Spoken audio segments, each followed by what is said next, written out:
Hi guys, welcome to my YouTube channel concept and trick. देखिए आज के video में हम लोग केमिस्ट्री का कुछ बेसिक टर्म के बारे में जानेंगे, जैसे आइसोटोप, आइसोबार, आइसोटोन, आइसोइलेक्ट्रॉनिक्स, इन सब के बारे में जो बेसिक 4-5 टर्म होते हैं उनके बारे में जानेंगे। तो चलिए वीडियो को शुरू करते हैं। देखिए आज की वीडियो में हम लोग कौन कौन सा टॉपिक पढ़ेंगे, पहले उसका ओवरव्यू ले लेते हैं। इस पूरा वीडियो में हम लोग कौन कौन सा टॉपिक को कवर करेंगे। ये पहला तो हम लोग रिप्रेजेंटेशन ऑफ एलिमेंट के बारे में कवर करेंगे, एलिमेंट को रिप्रेजेंट कैसे करते हैं। उसके बाद आइसोटोप, फिर आइसोबार, आइसोटोन, आइसोइलेक्ट्रॉनिक, आइसोसेस एंड आइसोइलेक्ट्रॉनिक्स कुछ क्वेश्चन करेंगे। लास्ट में बनिए क्योंकि कुछ क्वेश्चन हम लोग करेंगे जो बहुत इंपॉर्टेंट है। इसी के मदद से मेरा ऊपर का कंसेप्ट पूरा क्लियर हो जाएगा। बहुत लोग तो वीडियो देख लेते हैं लेकिन वो क्वेश्चन नहीं करते हैं, जिसके हिसाब से उनको क्वेश्चन करने के बाद और ज्यादा कंफ्यूजन क्रिएट होता है। इसलिए वीडियो में पूरा बने रहिएगा, लास्ट तक क्वेश्चन तक देख कर जाइएगा, जिससे पूरा कंसेप्ट आपका क्लियर हो जाए। ठीक है, तो हम लोग अपना लाइन बाय लाइन टॉपिक को शुरू करते हैं। देखिए इसमें पढ़ेंगे हम लोग पहले रिप्रेजेंटेशन ऑफ एलिमेंट। एलिमेंट को मेनली हम लोग दो तरीके से रिप्रेजेंट करते हैं। पहला तरीका ये हुआ, दूसरा तरीका ये हुआ। इसमें क्या हुआ, एटम के ऊपर एटॉमिक मास को लिख देते हैं, नीचे एटॉमिक नंबर, इसमें भी सेम क्रॉस वाइज कर देते हैं। इसमें यहाँ एटॉमिक मास, यहाँ एटॉमिक नंबर। तो देखिए यहाँ ए क्या है, यहाँ ए मेरा एटॉमिक मास है। मेरा ए यहाँ क्या रिप्रेजेंट कर रहा है, एटॉमिक मास। एक्स मेरा क्या है, एलिमेंट या एटम है। ये एटम कहने का मतलब ये सोडियम हो गया, नाइट्रोजन हो गया, ऑक्सीजन हो गया, ये एक्स उसको रिप्रेजेंट कर रहा है। और ये एटॉमिक नंबर को रिप्रेजेंट कर रहा है। एटॉमिक नंबर, जैसे किसी भी एलिमेंट का एटॉमिक नंबर कितना होता है, एटॉमिक मास क्या होता है और एलिमेंट क्या है। एक तरीका ये भी है, सेम वही है। एक्स मेरा किसको, एलिमेंट को रिप्रेजेंट कर रहा है, ये मेरा एटॉमिक मास को रिप्रेजेंट कर रहा है, और ये देखिए ये मेरा एटॉमिक नंबर को रिप्रेजेंट कर रहा है। ये दो तरीका मेनली हम लोग इस्तेमाल करते हैं किसी भी एलिमेंट या एटम को रिप्रेजेंट करने के लिए। अब एक चीज और देख लीजिए, ये है मेरा न्यूक्लियस। ये मेरा अंदर जो है, ये रेड कलर से, ये मेरा न्यूक्लियस है। न्यूक्लियस के अंदर ही होता है क्या, न्यूट्रॉन प्लस प्रोटॉन। ये दो न्यूक्लियस के अंदर होते हैं। और ये जितना भी आप ये डॉट देख रहे हैं, ये इलेक्ट्रॉन है। ये सब मेरा इलेक्ट्रॉन है। और ये देखिए जो ये ऑर्बिट है, ये मेरा ऑर्बिट है। इसी में मेरा इलेक्ट्रॉन राउंड करता है। तो ये बेसिक हुआ मेरा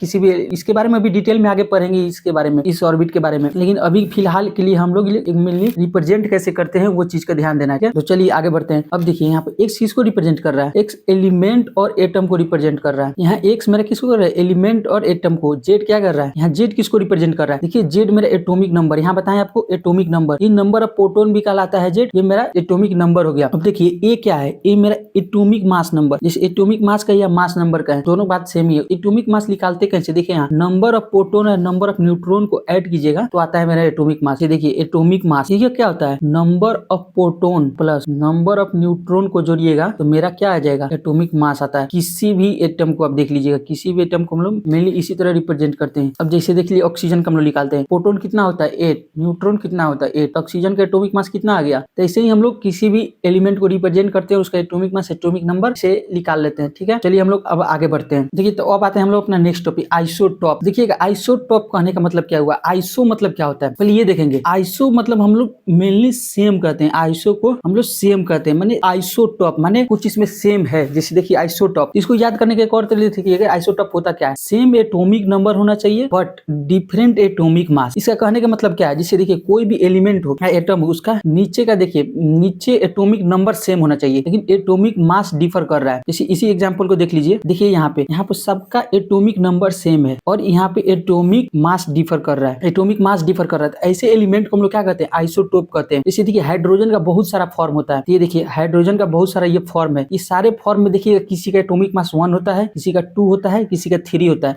लेकिन एटॉमिक नंबर किसी भी एलिमेंट का, एक ही एलिमेंट का सेम होता है। तो देखिए यहाँ पे इसका क्या हुआ, एटॉमिक नंबर तो सेम है सबका, देखिए 1 1 1, लेकिन एटॉमिक मास इसका देखिएगा डिफर कर रहा है। ऐसे एलिमेंट को हम लोग क्या कहते हैं, ऐसे एलिमेंट को आइसोटॉप कहते हैं। आइसोटॉप कहने का मतलब देखिए टॉप, आइसोटॉप, टॉप कहने का मतलब क्या है, टॉप ऊपर डिफरेंट है नीचे सेम है। इस तरह ध्यान दीजिएगा, जैसे आइसोटॉप मतलब टॉप डिफरेंट नीचे सेम, आइसो मतलब सेम तो कुछ रहेगा, तो आइसोटॉप माने आइसो मतलब सेम क्या होगा, सेम नीचे वाला एटॉमिक नंबर हो गया और डिफर क्या कर रहा है, एटॉमिक मास। तो ऐसे एलिमेंट को हम लोग क्या कहते हैं, आइसोटॉप कहते हैं। जैसे एक और एग्जांपल देख लीजिए, जैसे यहाँ पे एक और ऑक्सीजन वाला देख लेते हैं। जैसे ये ऑक्सीजन हो गया और ये देखिएगा ऑक्सीजन का भी एक फॉर्म होता है जो 3 फॉर्म में होता है। क्या भी नीचे एटॉमिक नंबर सेम होता है लेकिन एटॉमिक मास उसका डिफर होता है, एक का होता है 16, 17 और 18। इस एलिमेंट को हम लोग क्या कहेंगे, जिसका एटॉमिक नंबर सेम है लेकिन एटॉमिक मास डिफरेंट है, एटॉमिक मास डिफरेंट, ऐसे एलिमेंट को हम लोग आइसोटॉप कहते हैं। आई होप आपको क्लियर होगा आइसोटॉप किसे कहते हैं। आइसोटॉप ऐसे एलिमेंट को कहते हैं जिसका एटॉमिक नंबर सेम हो, एटॉमिक मास डिफरेंट करता हो, ऐसे एलिमेंट को हम लोग आइसोटॉप कहते हैं। आई होप आप लोग क्लियर होगा। तो बढ़ते हैं अपने अगले टॉपिक आइसोबार पे। देखिए आइसो का मतलब क्या हुआ, आइसो आप कहीं भी शब्द देखिए उसके मतलब सेम होता है। इसके मतलब आप लोग ध्यान रखिएगा, सेम कुछ ना कुछ होगा, जहाँ आइसो आ गया सेम के बारे में बात होगा। अब देख लीजिए आइसोबार, आइसोबार किसे कहते हैं देखिएगा, तो सेम मास नंबर होना चाहिए, same mass number but different atomic number. ऐसे एलिमेंट को हम लोग क्या कहते हैं, आइसोबार कहते हैं। आइसोटोप में क्या था, सेम एटॉमिक नंबर था बट डिफरेंट एटॉमिक मास था, लेकिन आइसोबार में क्या है, सेम एटॉमिक मास है, उसका एकदम अपोजिट है लेकिन डिफरेंट एटॉमिक नंबर। तो देखिए जैसे एग्जांपल से देखिएगा, जैसे इसमें देखिए, इसमें देखिए 6 और 7, 6 और 7 इस एलिमेंट का क्या है, इस एलिमेंट का ये 6 और 7 इसका एटॉमिक नंबर डिफरेंट है, जैसे एटॉमिक नंबर डिफरेंट है इस एलिमेंट में, लेकिन मास देखिए इसका भी 14 है, इसका भी 14 है, इसका भी मास सेम है, इसका भी मास सेम है। तो ऐसे एलिमेंट क्या कहेंगे, जैसे देखिए एटॉमिक मास सेम है, देखिए डिफरेंट एटॉमिक नंबर है और लेकिन एटॉमिक मास सेम है। तो ऐसे एलिमेंट को हम लोग क्या कहते हैं, आइसोबार कहते हैं। अपना नेक्स्ट टॉपिक पे आते हैं आइसोटोन के बारे में। अब आइसोटोन के बारे में पढ़ेंगे। देखिए आइसोटोन में होता क्या है, इसमें भी सेम है, कुछ ना कुछ सेम होगा ही होगा। देखिए सब में सेम लगा हुआ है, तो सेम का मतलब आइसो लगा हुआ है, तो आइसो मतलब सेम, आप लोग इजीली आप लोग समझ जाइएगा। अब देखिए इसमें क्या है, इसमें पढ़िए क्या बोल रहा है, एटम ऑफ डिफरेंट एलिमेंट, मतलब डिफरेंट एलिमेंट करने का मतलब क्या है, जैसे इधर सोडियम हो तो इधर ऑक्सीजन हो, जैसे ये डिफरेंट एलिमेंट होना चाहिए, ऑक्सीजन ऑक्सीजन। आइसोटोप आइसोबार में क्या हो रहा था, सेमी एलिमेंट रह रहे थे किसी में, आइसोटोप में क्या था, सेमी एलिमेंट रहता, oxygen oxygen oxygen, hydrogen hydrogen hydrogen.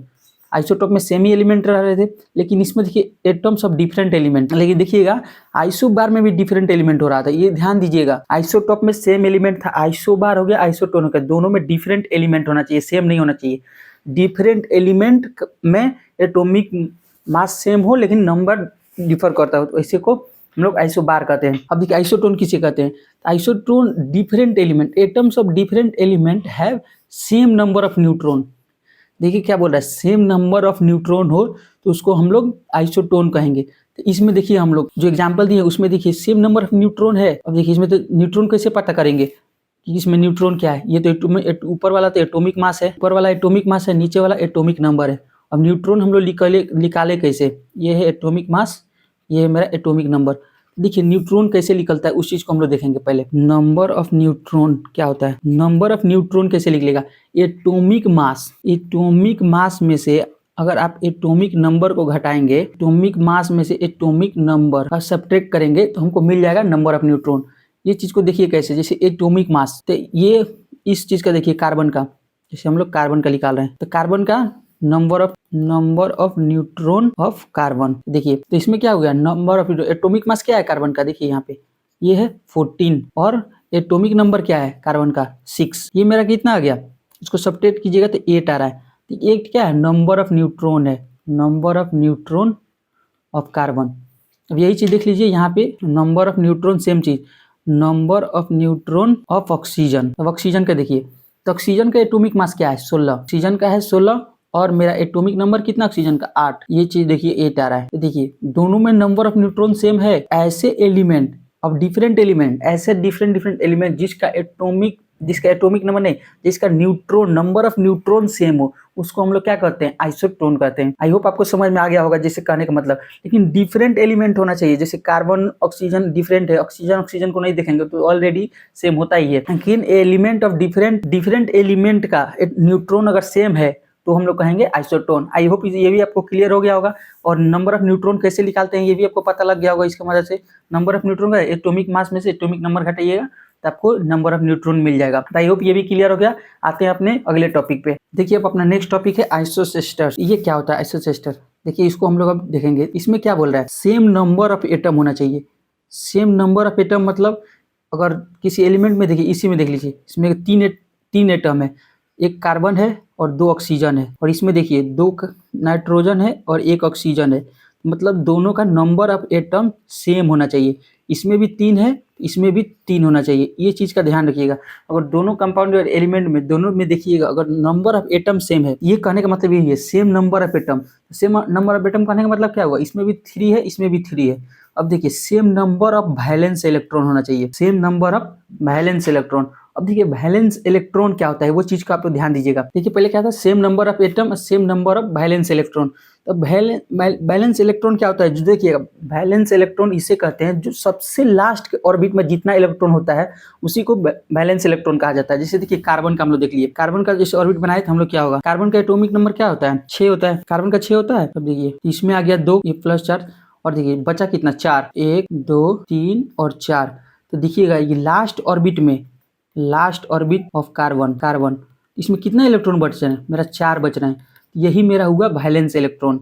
Valence electron कहने का मतलब यही हुआ, किसी भी एटम के ऑर्बिट में सबसे लास्ट में जितना नंबर ऑफ इलेक्ट्रॉन होते हैं वही मेरा वैलेंस इलेक्ट्रॉन होते हैं। जैसे देख लीजिए नाइट्रोजन का हम लोग देखते हैं, जैसे ये नाइट्रोजन हो गया, दूसरा ले रहे हैं नाइट्रोजन में क्या होगा, देखिए नाइट्रोजन, ये नाइट्रोजन है, नाइट्रोजन का एटॉमिक नंबर कितना होता है 7। देखिएगा 2 तो यहाँ आ गए, 2 इलेक्ट्रॉन तो फर्स्ट ऑर्बिट में आएंगे, अब आगे जितना बचे वो अगले ऑर्बिट में चल जाएंगे, 2 आ गया तो बचे 5, 1 2 3 और ये रहा 5। देखिएगा तो इसका वैलेंस इलेक्ट्रॉन क्या होगा, देखिए जिसे लास्ट ऑर्बिट में कितना नंबर ऑफ इलेक्ट्रॉन है, लास्ट ऑर्बिट में देखिए तो इसके लास्ट ऑर्बिट में कितना नंबर ऑफ इलेक्ट्रॉन है 5, यही मेरा हो गया वैलेंस इलेक्ट्रॉन। आई होप आपको समझ में आ गया होगा वैलेंस इलेक्ट्रॉन कहने का मतलब सेम नंबर ऑफ एटम होना चाहिए, सेम नंबर ऑफ एटम जितना इसमें एटम है उतना इसमें भी एटम होना चाहिए। जैसे देखिए इसमें 3 एटम था और इसमें भी 3 एटम है, तो ये मेरा हो गया same number of atom, same number of valence electron. तो चलिए वैलेंस इलेक्ट्रॉन निकाल कर देखते हैं कितना हो रहा है। अब देखिए क्या था वहां पे CO2 और N2, देखिए N2 तो डिफरेंट कलर ले रहे हैं, CO2 और N2। देखिए इसमें तो same number of electron, same number of electron, same number of electron नहीं, सेम नंबर ऑफ एटम होना चाहिए। तो CO2 में कितना है, देखिए ये 1 और ये 2, तो ये भी 3 हो गया और इधर है 2 + 1, ये भी 3 है। देखिए तो इसमें भी 3 है, इसमें भी 3 है, ये चीज तो सेम हो गया। इसमें क्या कर रहा था, देखिए same number of atom, question में क्या था सेम नंबर ऑफ एटम और same number of valence electron. अब चलिए अब देखते हैं वैलेंस इलेक्ट्रॉन दोनों कंपाउंड में। देखिए वैलेंस इलेक्ट्रॉन कार्बन का क्या होता है, ऊपर अभी निकाले थे लोग, कार्बन का कितना था, कार्बन का वैलेंस इलेक्ट्रॉन कितना होता है 4 प्लस ऑक्सीजन का कितना होता है, चलिए तो ऑक्सीजन का निकाल के दिखा देते हैं। ऑक्सीजन का एटॉमिक नंबर कितना होता है 8 होता है, तो पहले एलिमेंट में तो 2 आ गए और 6 जो बाकी बचे वो बाहरी में चल गए। तो बाहरी में कितना हुआ वैलेंस इलेक्ट्रॉन मेरा लास्ट ऑर्बिट में कितना है 6 है, तो यही मेरा हो जाएगा वैलेंस इलेक्ट्रॉन। लास्ट ऑर्बिट में जितना नंबर ऑफ इलेक्ट्रॉन होता है वही मेरा वैलेंस इलेक्ट्रॉन हो जाता है। देखिए यहाँ पे 2 एलिमेंट है ऑक्सीजन का, तो हम लोग क्या लिखेंगे 2 × 6, तो ये मेरा कितना आया 4 2 12 16, तो मेरा वैलेंस इलेक्ट्रॉन इसका 16 आ रहा है। CO2 का वैलेंस इलेक्ट्रॉन कितना आ रहा है 16।